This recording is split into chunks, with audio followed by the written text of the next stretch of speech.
سلام دوباره. من مهناز هستم و الان در خدمت فاطمه جون نازنینم که از اورنج کانتی لطف کرده اومده به گدرینگ ما در لس آنجلس.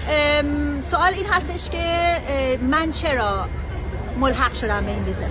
یکی از علت‌های خیلی اساسیش این بودش که این روزها هزینه ها خیلی رفته بالا و ما هیچ کدوممون یک بکاپی برای شغل‌هایی که داریم نداریم.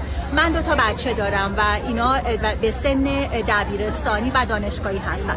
هر روز هزینه هاشون میره بالاتر، هر روز احتیاج به یک سرویس های بیشتری دارن و مسئله این هستش که مثلا امروز موقعی میشه که دیگه میخوان رانندگی کنن، ماشین احتیاج دارن.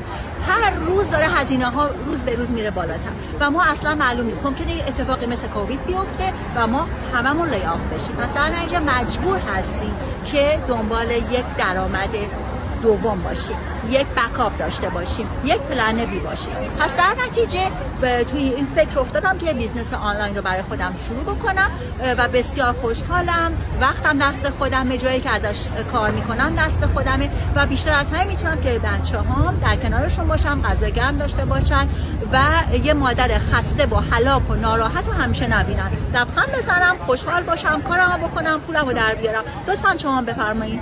سلام عزیزان، فاطمه هستم، مرس هستم. امروز دور هم جمع شدیم با بچه‌هایی که در نزدیک هم هستیم و کار میکنیم. همه